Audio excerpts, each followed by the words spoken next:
I'm Charlie Little. I'm the high school principal at Vandergrift here, and we're glad to have you with us. Real quick introductions. You want to go ahead and wave. I'm not sure how it is on the screen. Mike Keith is an assistant principal. Susie Norfenstrander is also an assistant principal. Our newest addition, Jeremy Fry, assistant principal. Associate principal, Jamie Spexarth. Assistant principal, Brittany Skillern. Assistant principal, Amanda Wilson. English department chair, Kirsten Mulligan. Librarian, Zandra Lopez. Instructional coach, Sherry Westbrook. Mariella Sisk, Lote department chair. And Candace Detlefson, our head lead counselor. Is that everyone, or did I miss anybody if I can't see everybody? All right, so we're going to go ahead and get started. Jamie has put together a little PowerPoint that answers a lot of the questions that we've been asked, and as we go through, we will be answering questions you can submit through the Q&A. We will answer those. As we answer those, they will pop up and have them available for you to read, and we will also make that available as text, and we'll make the actual webinar available as a recording following this, so you shouldn't have to write anything down, or if you miss something, you can go back to it. So Jamie, if you'd like to go ahead and start us off. Absolutely. And you guys, I'm noticing that quite a few questions are already popping up in the chat. And we have a lot of information we're going to present. Once we're done going through the slides, if there are still questions that are unanswered, we are absolutely going to hang around and spend quite a bit of time on Q&A. I would just ask that you give us a little grace here and let us try to address things as we go. And then if you need clarifying questions, the chat is definitely the place for that. Hey, Jamie, I want to start off real quick as we get into this slide here, because I think I want to frame the discussion about blended learning. So go ahead and describe the phases, and then I want to kind of round out what that looks like for the blended learning, because there seems to be a lot of questions about that. Yeah, that's a great idea. And it's good that we have some of our teacher leaders here who may be able to speak to that if there's specific questions as well. So just to kind of get an overview of where we're at, Tuesday, September 8th starts phase 1. And so we'll be welcoming back students who are served with special education services, 9th graders who opted to come in person. And we have a handful of students who have internet access issues that make virtual learning difficult. We'll be welcoming them back. Children of Leander ISD employees of all grade levels will be on campus. And then also our in-season sports and UIL related activities will have the opportunity to come back all grade levels during their actual period. And so the information that we are presenting tonight is largely related to phase 1 and what that will look like day to day for our students as they come back. And we will hopefully learn a lot from that process, and then that will inform kind of decisions that we make, and also what it looks like as we go into phase 2 and 3. Phase 2 is going to bring back our seniors to campus, and then any students who are receiving direct dyslexia services. And then phase 2 is only 1 week long, and we'll move right into phase 3 on September 28th, wherein our juniors are able to rejoin us on campus. And then October 5th, all students, including our sophomores who have chosen to be in person, will be back, with those who chose virtual continuing on in that manner. And so I'm going to pass it back to Charlie to kind of talk about what that blended learning looks like. Terrific. So one of the things that I want to make sure we frame the discussion is that we were asked, required by Texas Education Administration, to provide in-school physical learning and virtual learning for all students. And this is for the rest of the year. So starting October 5th, as you see, we would have the opportunity for anybody who wanted to be on campus to return. As we phase this in. The thing that we need to point out is we were not giving in any more staffing or any more resources to provide essentially 2 different instructional models. There's a lot of misunderstanding about that, but there isn't additional staffing or resources for that. So we had to come up with a way that we could meet the needs of our virtual learners, and we could meet the need of the students who wanted to return. One of the ways that we are doing that is by building on the virtual learning that we've already started. So we'll have 3 weeks in our belt of virtual learning. I think our teachers have done an excellent job providing about as best an experience as you can in the virtual environment. So then when you start adding students in, it was important to us when we designed a model that the student wouldn't have to change teachers, the student can move back and forth between virtual and physical depending on if they were sick or not without changing teachers or changing their schedule. So the beauty of this particular blended model is that they can do that, that they will have the same teacher, they will follow their schedule virtually or in person, and they can move back and forth if the situation dictates that they do so. So that's really one of the strengths. We wanted the teacher to be able to build a relationship with that student that would continue. When we started on this journey, we were hopeful that this would only be a through January type situation. Now we realize that it may be longer. It may not, but it may be longer. And this is a schedule we could sustain for the rest of the year if we had to, allowing students the physical and the virtual. The other thing that it does is if we do have to shut down temporarily because of an outbreak, the students can easily roll back into virtual with the same teacher, the same instruction, and not miss a beat, and then roll right back in 5 days later, because we can close for up to 5 days if we have a significant outbreak. And this way, there's no disruption to the learning environment for those students. So one of the questions parents ask a lot is, well, what does that look like if my student comes to school? So the easiest way to think about it is the same exact instruction they've been getting for the first portion of the class as far as the teacher dictates. And then the students will be interacting with the teacher that are physically there during that time as well. Just like right now, I can turn around and I could talk to my administrative assistant. You would hear me talking to her. She could participate. She could also be on the Zoom participating, or I could put her in a breakout room with somebody sitting across from me as well. So the teachers are very familiar with that. The other thing that's interesting is we can already use our projectors, our document cameras, and other things that interface with the computer already. So the students physically in the class may be watching that on the screen in the classroom instead of on their laptop, and listening to the teacher without headphones and not listening to it through their system as they listen to it live. So there's a lot of different ways to do this, but that's essentially the way that it will be done. Then when we go to the asynchronous, like they've been doing, they would actually shift over. The students that are there physically, the teacher will be interacting with them in a more personal way, and the students that are at home would do the asynchronous as they've become accustomed to doing. The idea is that we don't want a discrepancy, that we don't want an advantage in one environment or the other to create a great advantage over somebody else. We want it to be comparable, so that as students move back and forth, there's no concern about having an unfair academic advantage. So having said all that, I wanted to see if there any of the department chairs or anybody else wants to add anything to that. Nope. Then we will proceed along with that. But I will tell you the teachers have become very proficient and are able to make that a pretty dynamic and exciting atmosphere for the kids when they start. And by phasing in with the freshmen, there'll be a few bumps in the road that first week that we do it, but like anything, the teachers get better and better at it, and the students will really get better at navigating that as well. So go ahead, Jamie, with the next slide. Yeah, absolutely. We had a couple questions pop up in the chat about this particular subject I think we'll go ahead and address. Someone was asking about, clarifying about, what students in the classroom will be doing. And the answer is it will vary greatly.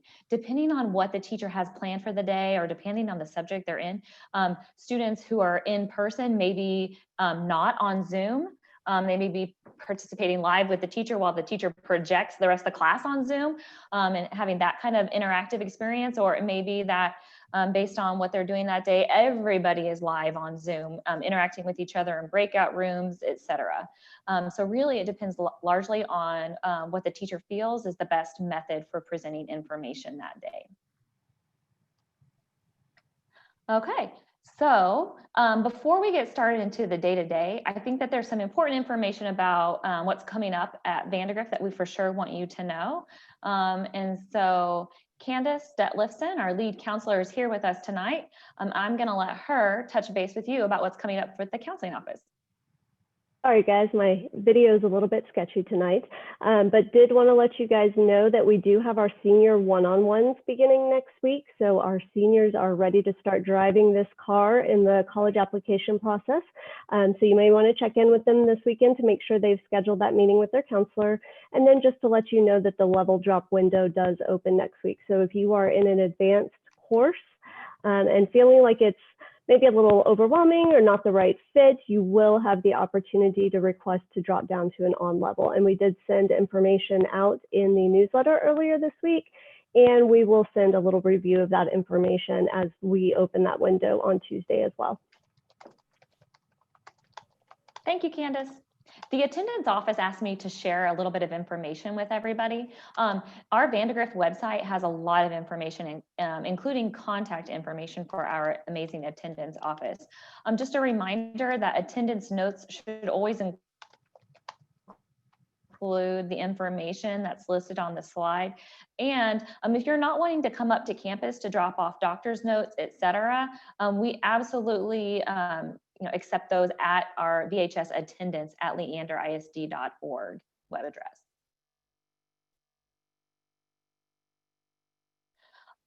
So I think attendance, because attendance is a little bit different in the virtual world. So if you feel like your student has been incorrectly marked absent in a class, then we really encourage our high school students to reach out to their teacher to request a correction, because that is modeling kind of that professional communication back and forth, and it's a great way to open the door to conversation with their teacher. So students should be sure to include their identifying information. And if there was a substitute, please indicate a brief description maybe of what was done in class that day so the teacher can verify, oh, yep, our student attended, whether it was virtually or in person. And the attendance office themselves are unable to correct attendance until they've gotten that confirmation from the teacher. And attendance corrections need to be taken care of in a timely manner. Once a grading cycle closes, we are not unfortunately able to go back and make those corrections.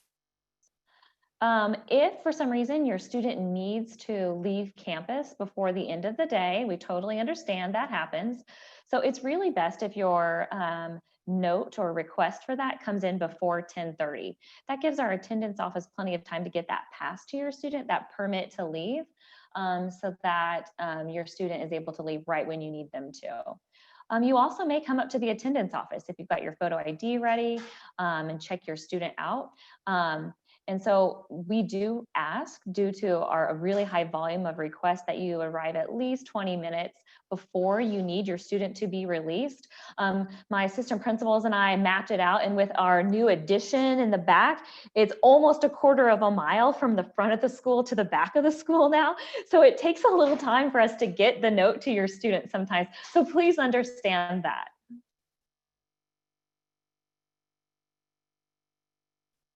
All right, so what you see on the screen is what I'm lovingly calling our COVID starter kit, as far as disinfecting and cleaning supplies here on campus. And I just want you guys to know that we have provided cleaning supplies and plenty of PPE for each of our teachers who will be welcoming back students.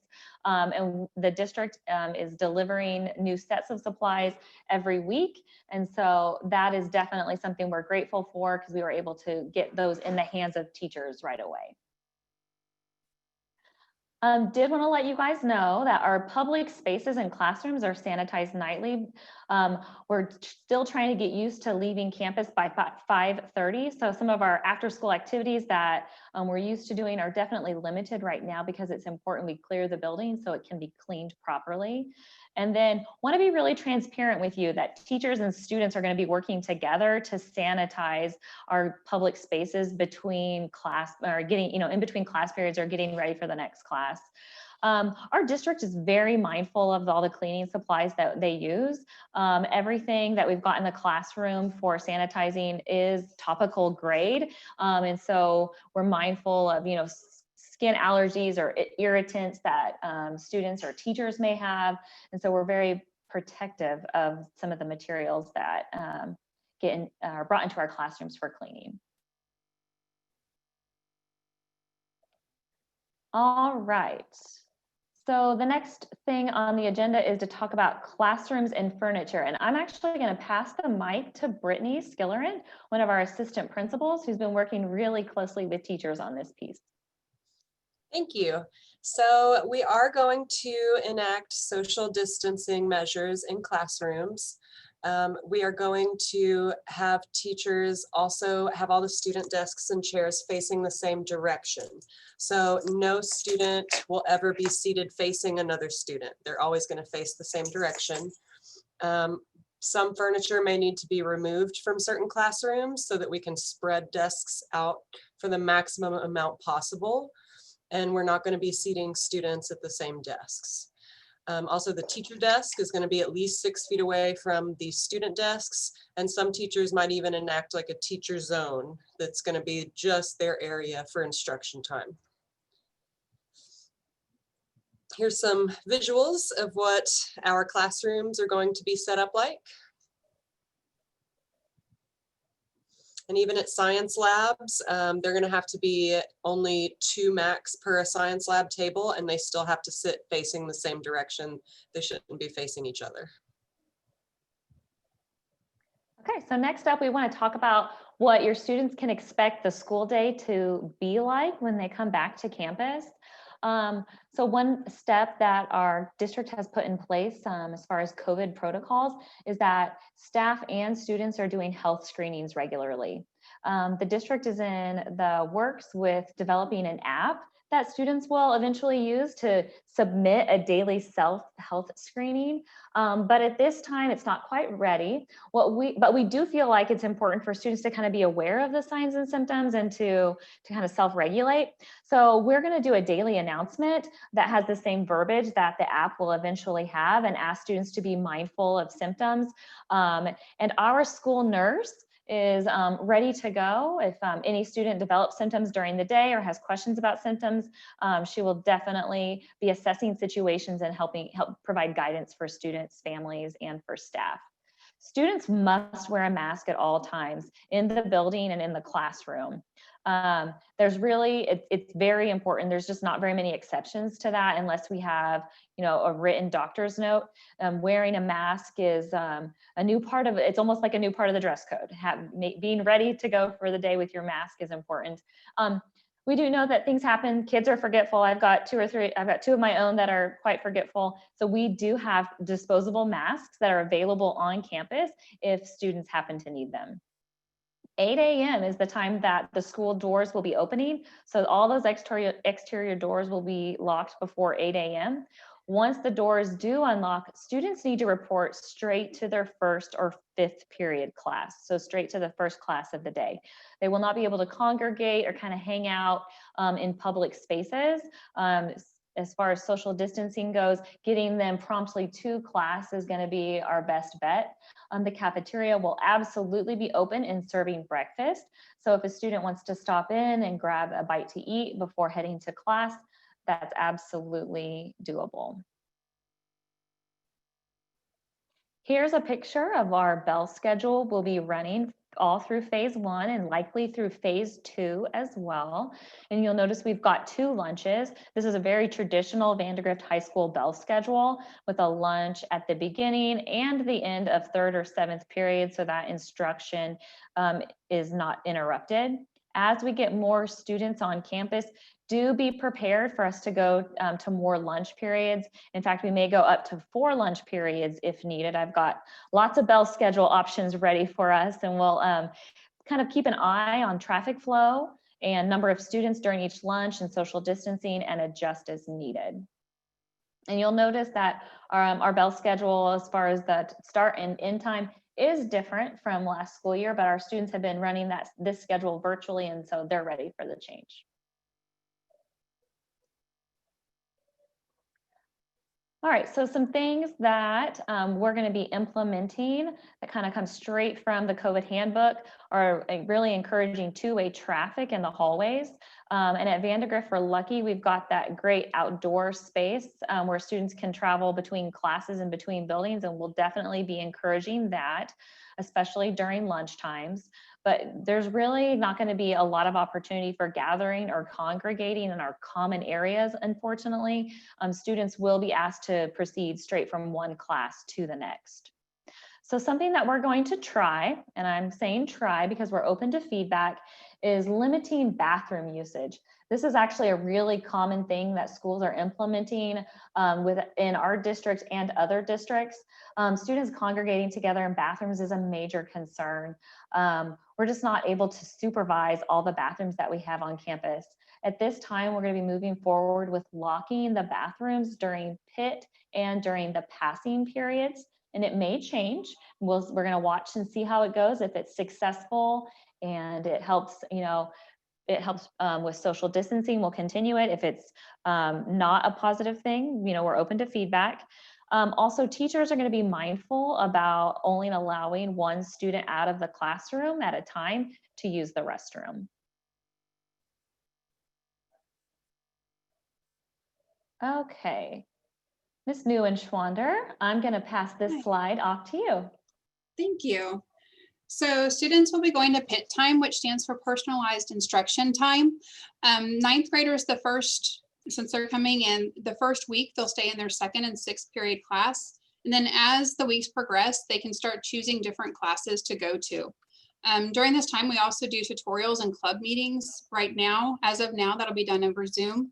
And then clubs will meet on Fridays as well. Again, over Zoom as well. As far as end of the day dismissal, we are in the future, we'll be looking at staggering times, but for now with the number of students, we'll be dismissing at one time. If we see that there is a need because of the amount of kids in the hallway at the time to do a staggered dismissal, that is something that we are putting in the back of our head and can implement at that time. As far as lunches go, right now, we do have 2 lunches set up for the amount of students that are coming. We will have all assistant principals on deck during lunch. There is a main building, but we also have a nice, wide open, beautiful courtyard. So we can really encourage some social distancing and take advantage of that courtyard as well. And then also just to stress, due to safety and health restrictions, students are not allowed to have food dropped off or Ubered or anything like that during the day. So they'll either need to purchase lunch or bring it with them. Thank you, Susie. All right, just a quick overview of some of the things that we're putting in place as we plan for the first day, because to be totally honest with you, we kind of can't wait to get some of our freshmen on campus. Normally, we would have had a Viber camp and had opportunities for them to be on campus and to see our space, to find their classes. And we realized that a lot of those opportunities have been lost. So we've been purposefully planning to make this transition back to campus positive and as smooth as possible. So our teachers will be kind of all hands on deck on Tuesday, Wednesday, and Thursday, out in the hallway, greeting students, helping them find their classes. We've got copies of the campus maps in production, so we can hand those out to students. Also, I've asked our teachers at toward the end of the first period of the day to go over the campus layout with their students who are in person and kind of show them the lay of the land as far as cafeteria and different areas for instruction. Normally during the first week of school, our professional communication and avid ninth grade teachers would have been taking our students on like a physical tour of the building and kind of showing them the ins and outs. And since they were virtual during that time, it didn't really happen. However, we are going to go ahead and loop back and do that in-person tour with our teachers leading it during the professional communication or AVID classes. The first few days, I'm going to go ahead and extend the passing periods. That will allow our newbies a little bit of grace as far as finding their next class. And for our teachers and our students that are home remaining virtual, hopefully that gives our in-person kids enough time to get to their next class promptly, so that way those virtual synchronous sessions can occur on time. Also, we have a new plan for buses, and I'm going to pass this slide about buses off to Mike Heath, one of our assistant principals who's been working closely with that. Hello. So as far as buses go, just traditionally, the first couple of days are always a little hectic because we don't really have a set schedule on which buses are actually going to be here and what time they arrive. They tend to all just show up at once. So in order to maintain social distancing and make sure that kids are not hanging out after school, we've got a plan in place at the last block. So on Tuesday, 4th period, and on Wednesday, 8th period, those teachers are going to be asked to ask their students who rides the bus, and if anybody doesn't know their bus number, they're going to have a list where they can let those kids know which bus number they're going to be riding after school. And then when the bell rings, all the buses will be on the side by the bus loop, and we're going to have all 6 administrators out there. We're going to have some teacher volunteers, bunches of individuals out there with lists, and we are going to direct the students to immediately go get on their bus. No student will be allowed to hang out and congregate. In the past, we've had several waves of buses, so students had time to hang out. Now we're having one big wave. We're going to give about 15 minutes the first couple of days to make sure kids get on their buses and all that, and then we just send them out in one wave. And then as we get closer to the end of that week and we have an actual schedule, we post banners in the hallways that let students know their bus numbers, where they're being picked up and things like that. So just know that transportation is very mindful of social distancing. They have rules and regulations, so we want to give them time too as kids get on the bus, for those bus drivers to inform those kids where they'll be sitting, because they do have to space them out. And transportation already has all the bus routes and times and information in TransFinder. I looked up my kids' bus routes this afternoon. And so if you're wanting to know about bus times or bus stop locations, it's on the district website under transportation. Okay, so that wraps up the information that we had prepared for you. So at this point, we would like to turn it over to those of you in the audience who have questions. So if you have a question for the group, feel free to put it in the Q&A and we'll be here to answer. At this point, if you've got the info that you need and you're good to go, you won't hurt our feelings if you duck out, but just wanted to offer options either way. Jamie, I do know there were quite a few questions about how do I know which lunch I'm going to be attending? That is a great question. So we have chosen for a second year in a row to assign lunches by department. So that means that all English classes would have lunch at the same time. All science classes would have lunch at the same time. And that information is being dropped into our new bell schedule that will be published on our website. So students will look to see what class do they have, 3rd or 7th period, and then look at the new bell schedule, and that will tell them which lunch they have.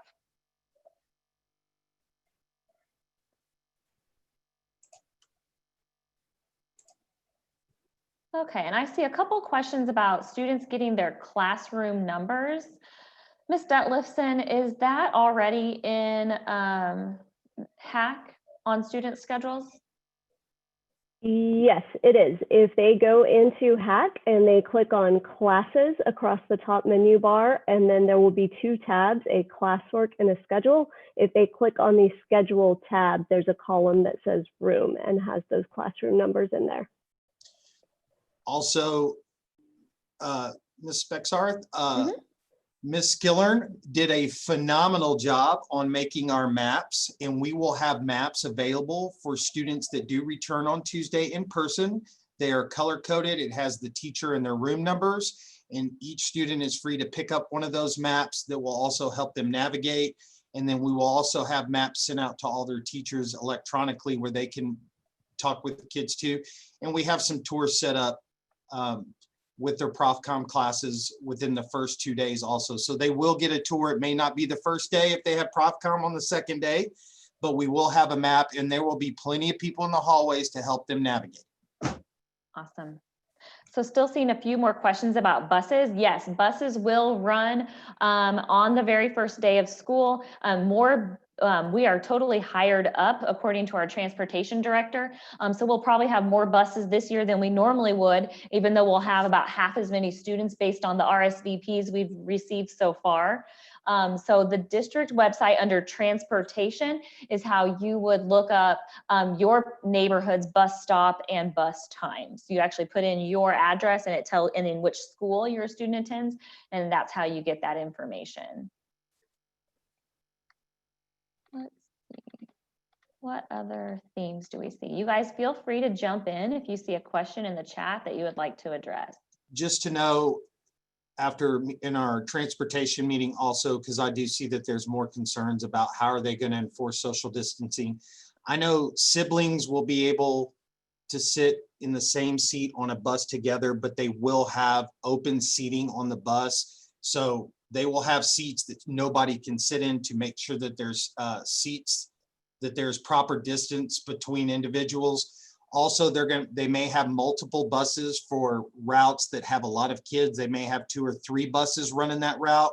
And so that's why it's going to be so important that we take our time on that first couple of days, pretty much the whole first week, and give students time to get to their bus and let their bus drivers talk to them and have them spread out.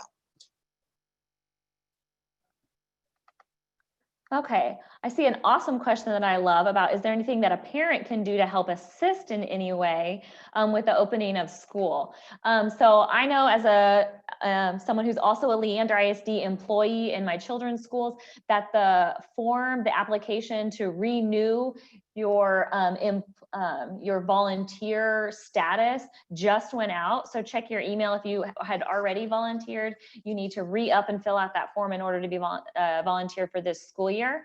If not, there's more information about that on the district website if you would be a new first-time volunteer.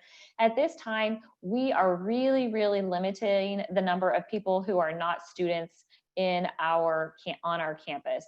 In fact, if a parent needed to come in to meet with somebody, first we would probably prefer Zoom, but if that just didn't work, there's actually a parent or visitor health screening that has to be filled out. And so I'm sure that there are lots of creative things as far as organization or kind of working with different entities. We would love volunteers, and so filling out that form right now is the first step.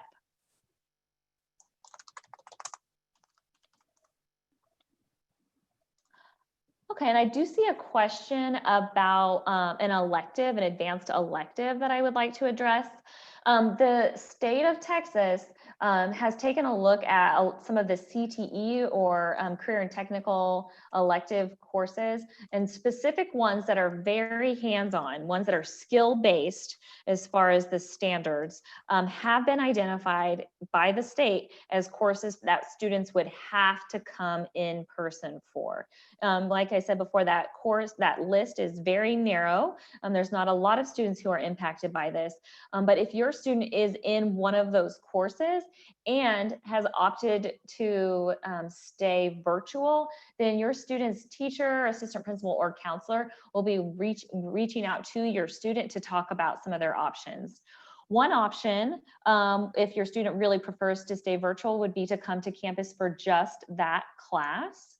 Another option would be to consider switching to full-time in person, and probably our least favorite option would be talking, kind of counseling the student about other elective choices.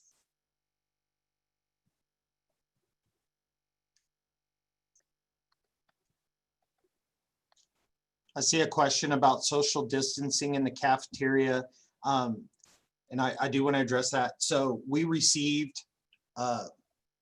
big yellow dots that we will be placing on cafeteria seats, and those dots tell students that those seats are not allowed to be used. So the way that we place the dots will make sure that students are not sitting right across from each other. They'll be more at diagonals with space in between. We are also moving cafeteria tables out into Main Street to allow for more social distancing. Plus, we have the seating outside. We're moving a lot of those tables spaced out under the awning in case of inclement weather. But with the amount of students that we have coming back at this time, we have plenty of room. As we get more phased in with phase 2, phase 3, phase 4, as mentioned earlier, we will address the lunch situation. We may move to more multiple lunches. But for right now, that is how we're going to maintain social distancing. And we'll just remind the students, unless you're eating or drinking, you need to make sure that your mask is on. Thank you, Mr. Heath.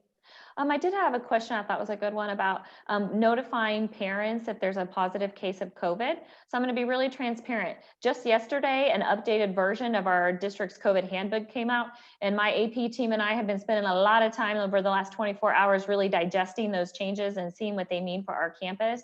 One thing I can tell you that came from this new handbook is that if there is a positive confirmed case of COVID on our campus, all parents and staff will be notified. A letter will go out, kind of like the whooping cough letter that every once in a while is sent when someone's positive for whooping cough. We will be communicating that.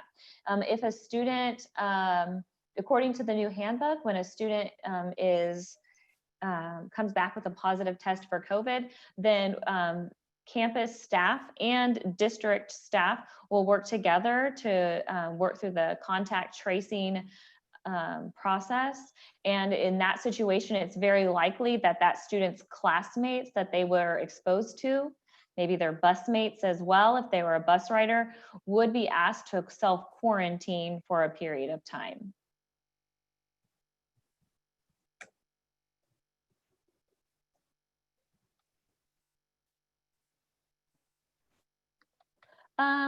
There's a great question about the designated drop-off and pickup zone. Keith, I'm going to let you cover that one. All right. So for dropping off, we are going to send this out. We're working on that currently so that we can send that out.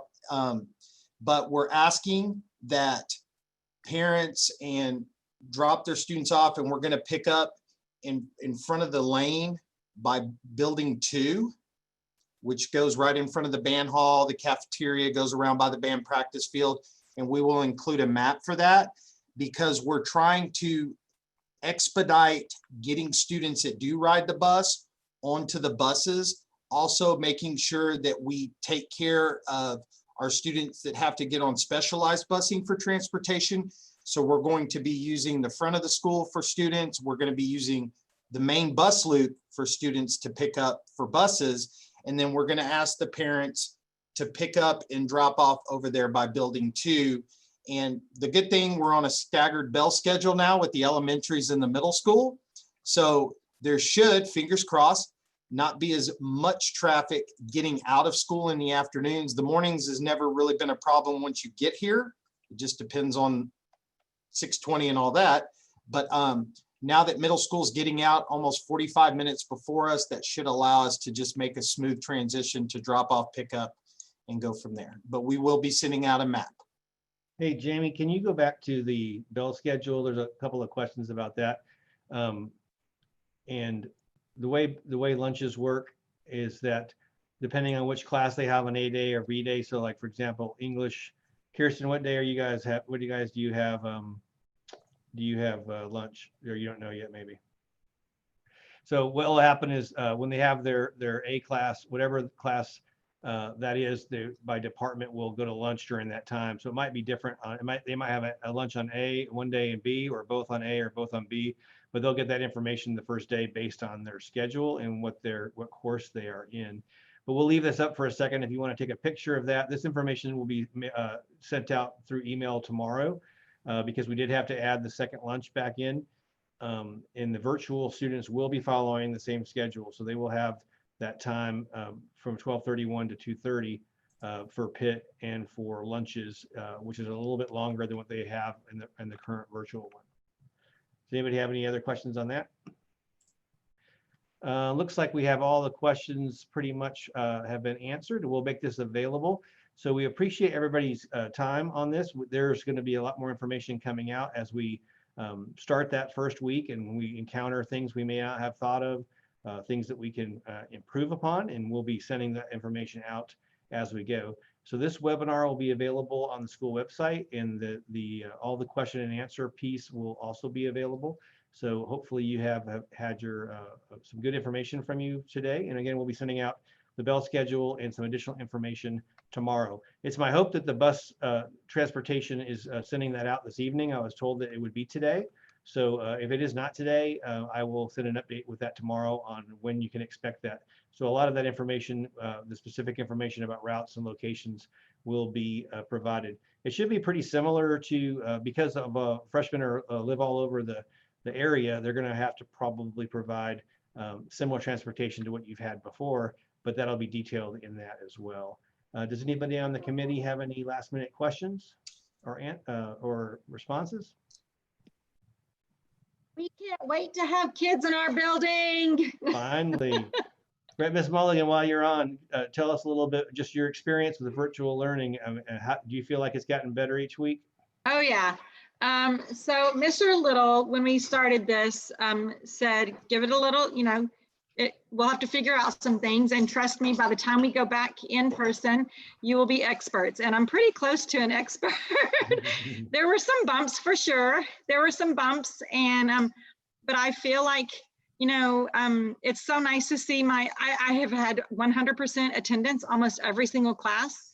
in the classes that I haven't had 100%, the kids are emailing me saying that their internet dropped off, or so attendance has been great. I had a lot of interaction through the breakout rooms and whole class discussion, and it's been really good. And then I think the kids also appreciate when I say, okay, now asynchronous, go your separate ways, shut your computer, go outside, get away from the screen. And they have liked a little bit of that flexibility. So it's actually been really nice. I mean, I miss the kids, but. Right.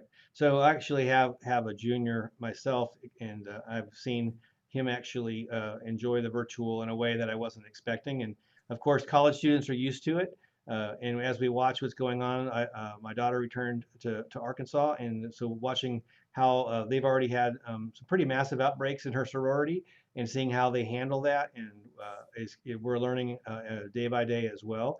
Mariella, did you have anything you want to add from the foreign language, how that's been doing for your department?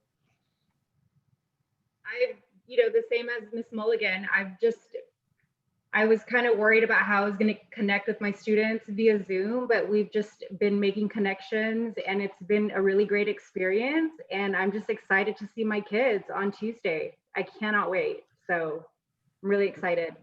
Terrific. Ms. Deflison, do you have any pointers on accessing the counselors and how we keep the students and counselors safe during that return? Yeah, absolutely. We've sent out some information in the newsletter earlier this week, and then posted on the main VHS counseling webpage is some instructions for different ways to access the counseling office. So it's got all of our email contact information. It's got ways for students to book appointments with us, whether they are a virtual student or in-person student. They can book an appointment with their counselor ahead of time so that we can minimize the traffic in the hallways. And then we also have instructions on that document for if there's a more urgent matter, how to go about contacting the counseling office. Terrific. And one last thing, parents, that we're talking about, when this pandemic broke out and we started using Zoom, Zoom is really a corporate tool, and it's been something that they don't have a school platform that really has it locked down. So we've had to learn how to lock it down. And we actually will be implementing a single Google Access login that will allow the teachers not to worry about who's in their Zooms, and we'll know with confidence that the person in there is the person that has that Google account, and we'll have a lot more accountability. So that's coming. But it's just interesting that this came down so fast that the software that schools are using was not really designed for this purpose. So we've been implementing it, and it's turned out to be a terrific tool. But we've been getting better and better at that, and the teachers have been learning new and exciting ways to incorporate technology to make it as close to a physical process as we can. One thing I would ask is when you're talking to your student, and we do realize not all students thrive in the virtual environment, but please understand this is a triage situation where we did not expect to be in this. It's not better than being in person with the teachers. Our teachers did not go into education to be online teachers. They love interacting with your children and being a part of it. And they love going to the games. They love seeing the kids in the hallway. And being a teacher, they don't get their bucket filled by doing the virtual learning like they do in person. So we all want that, but we want everybody to be safe. But this is something to get us through. It always has been a bridge to the next side. It's not a this is how we're going to do business for the rest of our schooling. So when you're talking to your child about that, remind them of that, and also let them know that why this model is being used, and why it may be when you come physically, it's not exactly what they wanted, or it may be exactly what they wanted. But there's a reason why it's the way it is, and we hope that you will see that if we do have some bumps in the road, and we can adapt, and we're not changing your kid's schedule, we're not changing your kid's teacher, and they can move back and forth. And if your child does get sick and they're able to continue to work from home, or if they get quarantined and they continue to work from home, I think you will understand and appreciate. If you've ever had a child be sick for a week or so or have mono, you know that missing a week of school at Vandergrift is a very hard thing to overcome. So this model takes that into consideration and tries to help those kids make sure that everybody is successful. But it's not perfect, and we appreciate the feedback. And based on a lot of parent feedback, we've changed things and moved things along as well. So thank you for that, and continue to reach out to us, and we'll continue to provide ways for you to provide feedback on how we can better meet the needs of your students. And hopefully we will all be through this and back in person completely as soon as we can. So I want to thank the committee for making time this evening, and also want to brag on my administrative team. They have actually been pioneering the way. A lot of the things that they've come up with, Jamie and the team and the counselors have actually been used across the district, and actually in some other districts. Some of the things that we've had to come up with are being used outside of Leander. So I'm really proud of the work they've done. Instead of being discouraged, they said, nobody's going to do it better than Vandergrift. We're going to do it the best that we possibly can, and we're very proud of them. So thank you to everyone, and we will have this posted by tomorrow morning. If you have someone you'd like to share that with, let them know. It'll be on the website, and have a terrific evening. Go Vipers.